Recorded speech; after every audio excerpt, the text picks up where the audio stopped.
సిటీలో ప్లాట్ కొనండి. ఫ్యూచర్ లో మీరు కోటీశ్వర్లుగా మారే అవకాశం కోసం వెంటనే మాకు కాల్ చేయండి. నమస్కారం. కార్తీక పురాణం 15వ రోజు పారాయణలోకి వచ్చాం.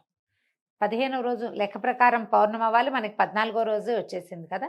మన ఈ పురాణంలో మాత్రం ఇది పౌర్ణమి రోజుగా చెప్పబడుతోంది. 15వ నాడు పౌర్ణమి అని. మనం సాధారణంగా ఏం చేస్తామంటే ఏదైనా కొన్ని 4 మంచి విషయాలు విన్నామనుకోండి, ఏ 4 మంచి విషయాలు విన్నా అందులో ఒకటైనా ఆచరిస్తాం. అందుకని తరచుగా మంచి విషయాలు వినాలని పూర్వం ఏం చేసేవాళ్ళు మన ప్రాంతాల్లో, ఏదైనా పండగ అంటే, ఏదైనా ఫంక్షన్ అంటే హరికథలు అవి వినిపించేవాళ్ళు. హరికథ కాలక్షేపం చేసేవాళ్ళు, బుర్రకథ కాలక్షేపం చేసేవాళ్ళు, మహాభారత ప్రవచనం జరిగేది, పాండవ ఉద్యోగ విజయాలు వినేవాళ్ళం, నాటకాలు వేసేవాళ్ళు, ఇవన్నీ జరుగుతుండేవి. వీటిల్లో నుంచి ఏదో ఒక బోధ మన చెవిన పడుతూ ఉండేది. ఇది ఇలా చేస్తే మంచిది, దీనివల్ల ముక్తి వస్తుంది, మోక్షం వస్తుంది, లేదా డబ్బు దశకం ఏమిటో వస్తాయి. ఏదైనా సరే మనకి ఏది కావాలో అది లభించాలంటే మనం చేస్తున్న సాధారణ క్రియాకలాపాలు, మన మానవ ప్రయత్నంతో పాటు దైవ సహాయం కూడా తప్పకుండా తీసుకోవాలని ప్రబోధించే ఎన్నో రకాల గాథలని, కథలని మనం అయాచితంగా ఏ ప్రయత్నం చేయకుండానే వినేవాళ్ళం.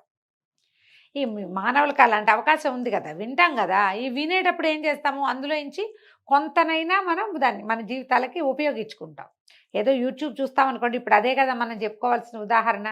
ఈ పువ్వులతో పెట్టుకుంటే అది, ఆకులు పెట్టుకుంటే ఇది, ఈ కూర తింటే అదేమిటో B12 వస్తుంది, ఇంకోటి ఏమిటో పులుసు చేసుకుంటే D6 ఏమిటో వస్తుంది. ఇవన్నీ వింటే ఒకటైనా గుర్తుంటుంది మనకి. ఆ ఒక్కటి చేస్తాం, అది మనకి ఉపయోగపడుతుంది. ఉపయోగపడని విషయాలు ఎన్నో వింటాం, ఎన్నో చేస్తుంటాం. కానీ వాటి మధ్యలో మన జీవితానికో, ఆరోగ్యానికో, ఇహపర సాధనకో ఉపయోగపడే ఏదో ఒక విషయాన్ని మనం వాడుకుంటూ ఉంటాం. ఈ ఋషులు కూడా అట్లా చేశారు చూడండి. మరునాడు అంటే కార్తీక పౌర్ణమి కావటం వల్ల 15వ నాడు నైమిషారణ్యంలోని మునులందరూ సూత మహాముని ఆధ్వర్యంలో వనభోజనాలు ఏర్పరచుకున్నారట. వనభోజనాలు ఇప్పటిదాకా వనభోజన హడావిడి మనం వినలేదు చూడండి. కార్తీకంలో మొదటి రోజు నుంచి వనభోజనాలు చేయొచ్చు, ఎప్పుడైనా సరే చేసుకోవచ్చు. ఈ వనభోజనాన్ని ఎలా చేసుకోవాలి అంటే, మనం ప్రత్యేకంగా బాగా చెట్లున్న వనంలో తప్పకుండా ఫలవంతమైన ఉసిరి చెట్టు ఉన్న చోట ఒక ఉసిరి చెట్టు ఉండాలి. ఈ కార్తీకంలో ఉసిరి చెట్టు ఇంపార్టెంట్, మనకు తెలిసిందే కదా. ఉసిరి చెట్టు కింద సాలగ్రామారాధన కానీ, విష్ణువారాధన కానీ, లేదా శివారాధన, లింగాభిషేకం కానీ నిర్వహించి సాటి వారందరితోటి కలిసి ఈ చెట్ల కింద ఒక కార్తీక వనభోజనాన్ని నిర్వహించుకోవాలి. ఇక్కడున్న మునులందరూ ఇంత పూర్వం ఎప్పుడు చేయలేదట, ఇంతకుముందు చేయలా. ఇప్పుడు ఏం చేశారు, ఈయన మన సూత మహాముని ఆధ్వర్యంలో వనభోజనాలు ఏర్పాటు చేసుకున్నారు. ఆయన చెప్పాడు కదా, ఇప్పుడు 10 రోజుల నుంచి రోజు మంచి విషయాలు చెప్తున్నాడు. మరి అవన్నీ వింటున్నప్పుడు ఏదో ఒకటి చెయ్యొద్దు, మనం కూడా అట్లాగే చేస్తాం కదా. ధాత్రీ వృక్ష సమితమైన చక్కటి ప్రదేశానికి చేరారు. ఎక్కడైతే ఉసిరిక చెట్లు ఉన్నాయో అక్కడికి వెళ్ళారట. ఒక ఉసిరి చెట్టు కింద చక్కగా శుభ్రం చేసి, గోమయంతో అలికి, పంచవర్ణాలతోటి ముగ్గులు పెట్టి, పంచపల్లవాలతోటి కలశాన్ని ఏర్పరిచి, కార్తీక దామోదరుడుగా ప్రఖ్యాతుడైన శ్రీహరి ప్రతిమని, చతుర్భుజుడైన విష్ణు ప్రతిమని ఏర్పరిచారు. వీళ్ళు సాలగ్రామ ఆరాధన చేసినట్టు కనిపించట్లేదండి, అట్లా చెప్పల. సాలగ్రామ ఆరాధన చేయలే, మట్టితోటి విష్ణువు యొక్క ప్రతిమని తయారు చేసుకున్నారు. ఉసిరికలతోటి హరిని పూజించారు. ధాత్రీ ఫలం సమర్పయామి అన్నారనమాట. అంటే అన్ని రకాల అర్చనలు ధాత్రీ ఫలంతో, ఉసిరికాయతోటే చేశారు. తర్వాత ఏం చేశారు, గోవిందనామస్మరణతోటి వనభోజన సమారాధన నిర్వహించారు. మామూలుగా మనం వనభోజనాలకు వెళ్తామా, అందరూ కబుర్లు చెప్పుకుంటూ ఉంటారు, మధ్యలో ఏమిటది రకరకాల ఆడతారు, తంబోలా ఆడ్డాలు, ఇవన్నీ ఆడుకుంటారండి. ఈ మధ్యలో ముఖ్యంగా చేయవలసింది వనభోజనాల్లో దామోదర ప్రీతి కోసం గోవిందనామస్మరణ. చక్కగా ఎవరైనా దేవుడికి సంబంధించిన పాటలు పాడడము, పద్యాలు పాడడము, శ్లోకాలు పాడడము, భోజనకాలే గోవిందనామస్మరణ, గోవింద గోవింద అనటం, అలాంటిదైనా చేయాలి. మనం వెళ్ళాం కదా అని మన వస్తువులు ప్రదర్శించుకోవటము, తర్వాత మనం కబుర్లు చెప్పుకోవటము, వ్యాపార సంబంధాలు విస్తరించుకోవడానికి కాదండి వన సమారాధన.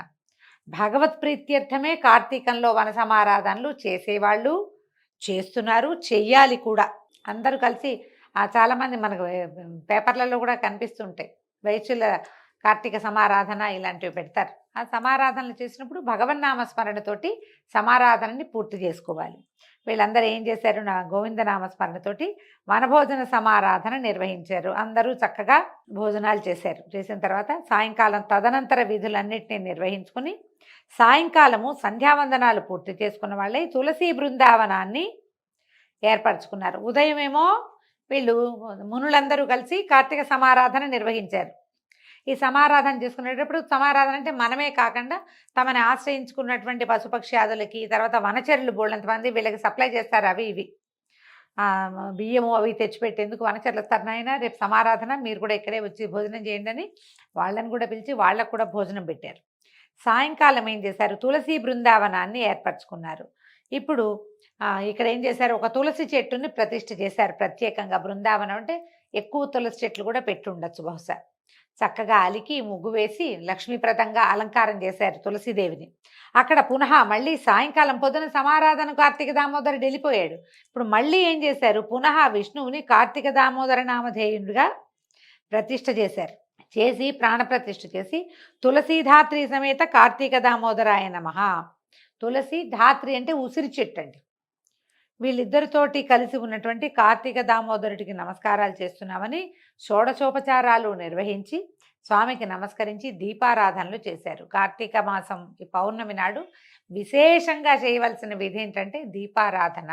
ఎంత దీపాలు పెడితే అంత మంచిది. మనము 365 ఒత్తులే వెలిగించుకోవటం కాకుండా వాకిళ్లలో, పెరళ్లలో, తులసిదా సమీపంలో ఆకాశ దీపంతో సహా అన్ని రకాల దీపారాధనలు పౌర్ణమి నాడు నిర్వహిస్తే మంచిదట.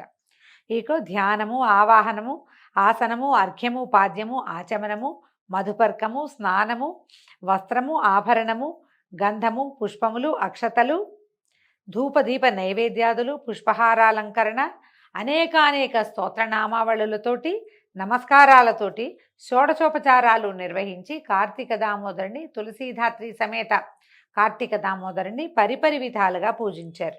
అక్కడి నుంచి ఏం చేశారు, ఇంతకుముందు మనం దీపస్తంభం చెప్పుకున్నాం, ఇక్కడేమో దీపాలు పెట్టారని చెప్పామా.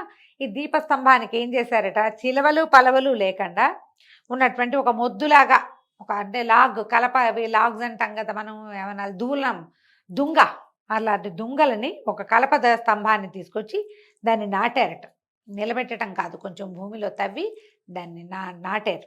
నాటి దాని మీద ఏం చేశారు, శాలి, వ్రీహి, ధాన్యము, తిలాదు. శాలి, వ్రీహి ధాన్యాలు, శాలి ధాన్యము, వ్రీహి ధాన్యము ఈ రెండింటినీ పోసారు. దాని మీద ఒక మధ్యలో నువ్వులు పోసి, నువ్వుల మీద ఆ పైన ఆవు నేతితో దీపాన్ని వెలిగించి శ్రీహరికి పరమప్రీతితోటి అర్పించారు.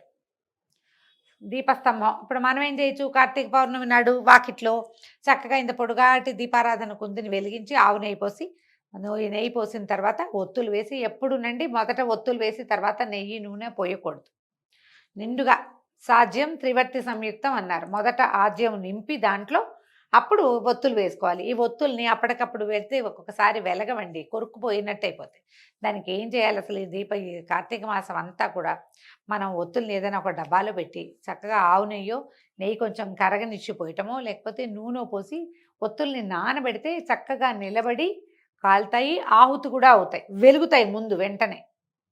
మనం ఏం లేదు, కొసలు మలిపి వేసేసుకోవడమే. నూనెలోంచి తీర నూనె బాగా నిండుగా పోయకూడదు, తడిసేలాగా పోయాలి. ఎక్స్ట్రా ఉన్న నెయ్యి అవి నానిపోయాక ఎక్స్ట్రా ఉన్న నెయ్యినో నూనెనో వంచేసుకుని మన పెద్ద డబ్బాలో పోసేసుకుంటే ఈ నూనెతో లేదా నేతితో తడిసిన ఒత్తులు చక్కగా వెలుగుతాయి. మనం 365 ఒత్తులు వెలిగించేటప్పుడు కూడా ఇదే పద్ధతిని అవలంబిస్తే చక్కగా వెలుగుతుంది. అప్పుడు ఏం చేశారు, ఆవు నెయ్యితోటి దీపాన్ని వెలిగించి శ్రీహరికి సమర్పించారు. ఆ తరువాత ఆ వెన్నెట్లో ఆ దీపాల వెలుగులో శ్రీహరి సన్నిధిలో కూర్చుని వీళ్ళందరూ కార్తీక మాసాదిగా, కార్తీక మాసం మొదలుపెట్టిన రోజు నుంచి తాము చెప్పుకున్న స్కాంద పురాణాంతర్గతమైన విశేషాలు ఏమిటది, కార్తీక సోమవార వ్రతము, కార్తీక పౌర్ణమి స్నానాది పుణ్యసంచయ కథాస్వరూపాలైనటువంటి తత్వనిష్టోపాఖ్యానం. తత్వనిష్ఠుడనే బ్రాహ్మణుడు, ఆయన 3 బ్రహ్మరాక్షసులు వెంబడబడ్డము, పడితే ఆ 3 బ్రహ్మరాక్షసులకి ఆయన ఎట్లా మోక్షాన్ని ఇచ్చాడు. తర్వాత ఏమో నిష్ఠురి కథ, కుక్క జన్మ ఎత్తిన ఒక స్త్రీకి కైవల్యాన్ని ప్రసాదించిన ఒక బ్రాహ్మణోత్తముడి కథ, ఆ కథా విశేషము. తర్వాత శత్రుజితోపాఖ్యానం, శత్రుజిత్తు కథ. ఆ తర్వాత వనభోజన మహిమ, ఎట్లా అడవుల్లో ఈ మన వనభోజనాలు చేస్తే తోటల్లో, దొడ్లల్లో, పెరళ్లలో, చెట్ల కింద భోజనం చేయటం, దాని గురించి దాని గొప్పతనము. తర్వాత దేవదత్తుని కథ. తర్వాత అజామిళోపాఖ్యానం, ఒట్టి నారాయణ నామస్మరణతోటే విష్ణు పార్షదులు వచ్చి అజామిళుణ్ణి తీసుకెళ్లారని చెప్పుకున్నాం. ఆ కథని పదే పదే తలుచుకున్నారు. ఒట్టి నామస్మరణతో భగవంతుడు ఎంత దయామయుడు. అయితే ఒట్టి నామస్మరణ చేస్తేనే మనకి వచ్చేస్తుంది ఆ కైవల్యం అంటే అలా రాదండి. దేశకాల పాత్రతలు ఉన్నాయి ప్రత్యేకంగా. మనం ఎక్కడుండి పిలిచాము, ఏ సమయంలో పిలిచాము, మనం పిలిచినప్పుడు కాలం ఎలాంటిది, దానిని బట్టి మనకి మోక్షం వస్తుంది. అదే అజామిళుడి కథలో చెప్పబడింది. తర్వాత మందరోపాఖ్యానం, ఏలికగా పరిణమించినటువంటి ఒక బ్రాహ్మణ యువకుడి కథ. తర్వాత శృతకీర్తి ఉపాఖ్యానం. ఈ కథలన్నిటినీ తలుచుకున్నారు. అన్నిటికంటే అత్యంత విశేషమైనది, అత్యంత పుణ్యఫలప్రదమైనది అయినటువంటి అంబరీషోపాఖ్యానం. ఎంతటి మహాభక్తుడు! ఆయన ఏం చేశాడు, ఈ అంబరీషుడు తన తాలూకు ఈ ఏకాదశి వ్రతం వల్ల ఎట్లాంటి వాళ్ళ సరసన చేరాడంటే ప్రహ్లాద నారద పరాశర పుండరీక వ్యాసాంబరీషులతోటి పాటు చేరాడు. అక్కడున్నాడు. ప్రహ్లాదుడు మహాభక్తుడు, మనకు తెలుసు, భగవంతుడు సాక్షాత్కారం పొందినవాడు. నారదుడు, పరాశరుడు, పుండరీకుడు వాళ్ళ వరసలో చేరిపోయాడు. ఈయన యొక్క ఈ ఏకాదశి వ్రతం వల్ల, అకలంకమైన విష్ణు భక్తి వల్ల ఎట్లా వీళ్ళు భక్తాగ్రేసరులుగా మారతారు అని ఆ కథ అంతా పదే పదే తలుచుకుని మళ్ళా వాటిని ఒకళ్ళకొకళ్ళు చెప్పుకుంటూ మరీ ఆనందించి, మనకు తెలిసిన కథే అయినా మళ్ళీ వింటుంటే భగవత్ కథలు ఇట్లా తాదాత్మ్యాన్ని, సంతోషాన్ని కలిగిస్తాయి. పదే పదే చెప్పుకుంటూ పునః మననం చేసుకున్నారు. తర్వాత ఏం చేశారు, మునులందరూ కూడి యజ్ఞదర్శనార్థము, సూతుల వారిచే ప్రవచించబడే సంపూర్ణ కార్తీక మహాపురాణ శ్రవణార్థము నైమిషారణ్య సమాగతులైన సద్బ్రాహ్మణులకు ఉసిరికలని, కార్తీక దీపాలను, దక్షిణ తాంబూలాదులతో సహా సమర్పించారు. అప్పుడు ఈ నైమిషారణ్యంలోనే ఉన్నటువంటి మునులు, వాళ్ళు ఏంటంటే హోస్ట్లు, వీళ్ళకి గెస్ట్లుగా ఎవరెవరు వచ్చారు, ఇక్కడ పెద్ద యజ్ఞం జరుగుతుంది, యజ్ఞం చూడడానికి దేశాల నుంచి ఏ ఊళ్ళ నుంచో ఎంతోమంది బ్రాహ్మణులు వచ్చారు. తర్వాత వేద పండితులు వచ్చారు, వాళ్ళందరికీ. తర్వాత ఇంకా ఏమిటి, నైన సూతమహాముని వచ్చాడు, ఈయనతో కార్తీక పురాణం చెప్తున్నట్ట విందామని వచ్చిన వాళ్ళు. వీళ్ళందరికీ ఏం చేశారు, ఉసిరికలని, కార్తీక దీపాలని, దక్షిణ తాంబూలాదులను కూడా సమర్పించారు. ఇప్పుడు దీపదానం చాలా అద్భుతమైందని చెప్పాం కదా. వీళ్ళకేం వెండి దీపాలు, బంగారు దీపాలు ఏం అక్కర్లేదండి. పిండితో దీపం చేయటం, దీపాన్ని సమంత్రకంగా తాంబూలంగా ఇవ్వటం. దీపాన్ని ఇచ్చారట, కార్తీక దీపాలతో పాటు ఉసిరికలని తాంబూలంలో పెట్టి ఇస్తే చాలా విశేషం అండి. ఉసిరికాయలు మనం 1 కేజీ కొనుక్కున్నాం, 1/2 కేజీ పక్క వాళ్ళకో వెనక వాళ్ళకో ఇవ్వండి, చాలా మంచిది ఈ సీజన్లో, ఈ కాలంలో కనుక ఇస్తే. దక్షిణము తాంబూలాలతో సహా సమర్పించి అందరికీ నమస్కారాలు చేసుకుని పదే పదే ఈ కార్తీక పుణ్యగాథల్ని తలుచుకుంటూ ఉన్నారు. ఆ రాత్రి ఏం చేశారట, కాలాతిక్రమణను కూడా లెక్క చేయకుండా హరినామస్మరణలతోటి, సంకీర్తనలతోటి, నృత్యగానాది ఉపచార సమర్పణలతోటి గడిపి భక్తి పారవస్యంతో తన్మయులై జన్మ సాఫల్య సంతృప్తులయ్యారు. సౌత సౌనకాది మునిప్రవరులంతా కూడా ఆ రోజు రాత్రి, పౌర్ణమి నాటి రాత్రి జాగరణ చేసి తెల్లవార్లు విష్ణునామ సంకీర్తనతోటి, నృత్యగానాదులతోటి, భగవత్ సంకీర్తనలతోటి ఎంతో సంతోషంగా కార్తీక పౌర్ణమి మహాపర్వదినాన్ని విశేషంగా ఈ నైమిషారణ్యంలో ఉన్నటువంటి ఋషులు, మునులు అందరూ జరుపుకున్నారట. దీంతో 15వ రోజు పారాయణ పూర్తయిందండి. రేపు ఉదయం మళ్ళీ 16వ రోజు పారాయణలో మళ్ళీ కలుసుకుందాం. నమస్కారం.